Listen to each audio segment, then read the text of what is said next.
Di sebuah desa terpencil di kaki gunung, ada cerita yang selalu dibisikkan saat malam tiba tentang pesugihan Borok. Orang-orang bilang, kekayaan yang datang dari sana tak pernah benar-benar gratis. Konon, dulu ada seorang pria bernama Dharma.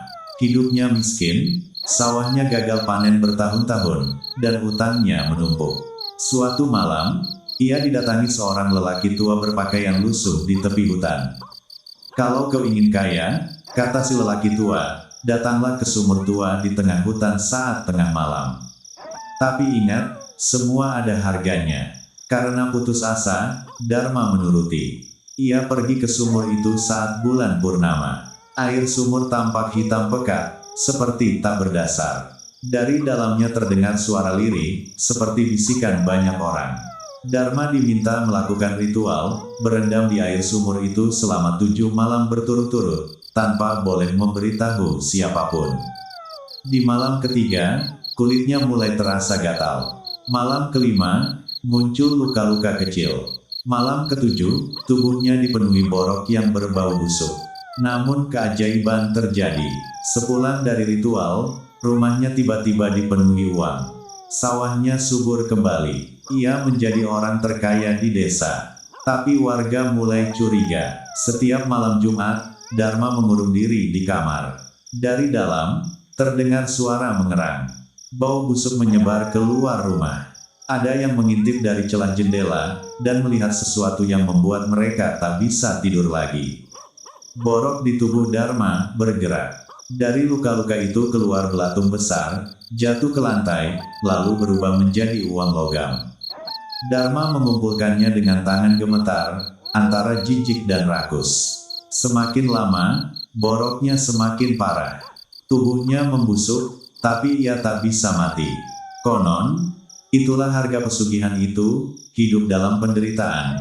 Tubuh menjadi sarang penyakit, demi kekayaan yang tak pernah benar-benar membawa kebahagiaan. Suatu pagi, rumah Dharma ditemukan kosong. Uangnya lenyap, yang tersisa hanya bau busuk dan bekas lendir menghitam menuju arah hutan. Orang-orang bilang, Dharma kembali ke sumur itu. Dan sejak saat itu, kalau malam terlalu sunyi, dari arah hutan kadang terdengar suara orang menggaruk kulitnya sendiri, diiringi bisikan. Masih mau kaya? Beberapa bulan setelah Dharma menghilang, desa itu mulai kembali tenang, atau setidaknya terlihat tenang di permukaan. Tak ada lagi bau busuk dari rumahnya, tak ada lagi suara erangan di malam hari. Orang-orang mencoba melupakan, tapi hutan tidak pernah benar-benar diam. Suatu malam, seorang pemuda bernama Jaya, yang sejak lama iri pada kehidupan Dharma, memberanikan diri masuk ke hutan. Ia ingin membuktikan apakah cerita itu benar, atau hanya karangan orang-orang tua. Ia menemukan sumur itu, masih sama seperti yang diceritakan, hitam, sunyi, dan terasa hidup. Saat Jaya mendekat, airnya beriak sendiri. Lalu terdengar suara, lemah, serak, seperti dari tenggorokan yang busuk.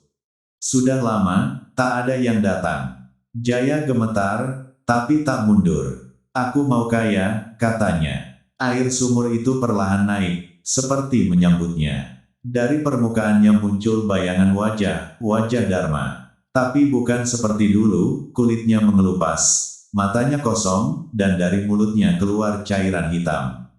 "Kalau begitu, turunlah." Jaya ragu sejenak, tapi bayangan uang, rumah besar, dan kehidupan enak mengalahkan rasa takutnya. Ia pun turun. Malam pertama, ia hanya merasa dingin. Malam kedua, ia mulai mendengar suara-suara, seperti banyak orang menangis dari dalam air. Malam ketiga, ia melihat sesuatu di dasar sumur. Bukan tanah, melainkan tumpukan tubuh manusia. Sebagian masih bergerak, sebagian hanya tinggal tulang, dan di antara mereka, Dharma. Tubuhnya sudah tidak utuh lagi. Boroknya terbuka lebar, dan dari dalamnya keluar tangan-tangan kecil hitam yang merayap seperti akar hidup. Dharma menatap Jaya. "Kau juga datang." Jaya mencoba naik, tapi air sumur tiba-tiba menjadi berat, seperti menahannya. "Tak ada yang keluar dari sini," bisik Dharma. Saat itulah Jaya sadar, pesugihan itu bukan memberi kekayaan. Ia menukar manusia dengan sesuatu yang lain. Tubuh mereka menjadi ladang, tempat sesuatu tumbuh, sesuatu yang menghasilkan uang, tapi memakan jiwa. Di desa, beberapa hari kemudian, warga menemukan Jaya pulang. Ia hidup, dan benar, ia mendadak kaya. Namun setiap orang yang melihatnya tahu, ada yang salah. Kulitnya terlalu pucat, senyumnya terlalu lebar, dan kadang, saat ia menggaruk lengannya, terdengar suara basah dari dalam kulitnya. Sejak itu, jumlah orang kaya di desa perlahan bertambah. Dan setiap malam Jumat, jika angin dari hutan berhembus ke arah rumah-rumah, bau busuk itu kembali, lebih kuat dari sebelumnya, seolah-olah sumur itu, kini tidak lagi butuh orang datang kepadanya. Ia mulai menyebar, dan di antara bisikan angin, kini terdengar banyak suara, bukan satu. Masih mau kaya, desa itu berubah pelan-pelan, tidak sekaligus, tapi cukup untuk membuat orang luar merasa ada yang janggal begitu mereka menginjakan kaki di sana.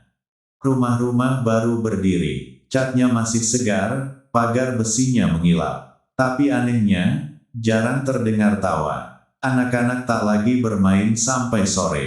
Pintu-pintu lebih sering tertutup, terutama menjelang malam Jumat. Dan satu hal yang paling mencolok, bau itu tak pernah benar-benar hilang. Seorang guru baru bernama Ratri dipindahkan ke desa itu. Ia orang kota, belum pernah mendengar cerita tentang pesugihan borok. Baginya, desa itu hanya terasa lembab dan sedikit menyeramkan, itu saja. Sampai ia melihat muridnya, seorang anak laki-laki bernama Bima sering menggaruk tangannya saat pelajaran. Awalnya Ratri mengira itu alergi biasa. Tapi suatu hari, saat Bima mengangkat lengan bajunya, Ratri membeku. Di kulit anak itu, ada luka kecil seperti borok, dan sesuatu bergerak di dalamnya. "Bu, jangan bilang siapa-siapa ya," bisik Bima pelan, matanya kosong. Kata bapak, "Ini rezeki." Malam itu, Ratri tak bisa tidur. Ia mulai bertanya-tanya, mencari tahu dari warga yang masih mau bicara. Tapi setiap kali ia menyebut sumur di hutan, mereka langsung diam. Menunduk, atau pura-pura tidak dengar. Hanya satu orang tua, seorang nenek bernama Sari, yang akhirnya bicara. "Sudah terlambat, Nak," katanya lirih. "Dulu cuma satu orang, sekarang hampir satu desa. Kenapa tidak dihentikan?" Nenek Sari tersenyum pahit, karena mereka sudah menikmati hasilnya. Ratri nekat. Malam Jumat berikutnya, ia pergi ke hutan. Jalannya kini tak lagi tertutup, seolah-olah sering dilalui. Saat ia sampai di sumur itu, ia terkejut, di sekelilingnya ada jejak kaki. Banyak, sangat banyak, air sumur itu tak lagi tenang. Ia mendidih perlahan, meski tanpa panas. Dan dari dalamnya, muncul sesuatu. Bukan lagi satu wajah, puluhan. Mereka saling bertumpuk, berdesakan di permukaan air hitam itu. Wajah Dharma, Jaya, dan banyak lagi yang tak ia kenal. Mata mereka terbuka lebar, mulut mereka bergerak bersamaan. "Kami tidak sendiri lagi." Tiba-tiba tanah di sekitar sumur bergetar. Dari retakan-retakan kecil, keluar cairan hitam yang merayap seperti akar. Ratri mundur, tapi terlambat, cairan itu menyentuh kakinya. Dingin, lalu gatal, sangat gatal. Ratri menjerit dan berusaha mengusapnya. Tapi semakin digosok, semakin terasa sesuatu bergerak di bawah kulitnya. Dari dalam sumur, suara itu kembali terdengar, kali ini lebih jelas, lebih dekat. "Tak perlu datang ke sini lagi. Sekarang, kami yang mendatangi kalian." Keesokan paginya, warga menemukan Ratri di depan rumahnya. Ia masih hidup, ia tersenyum, dan di tangannya, ada segenggam uang logam basah.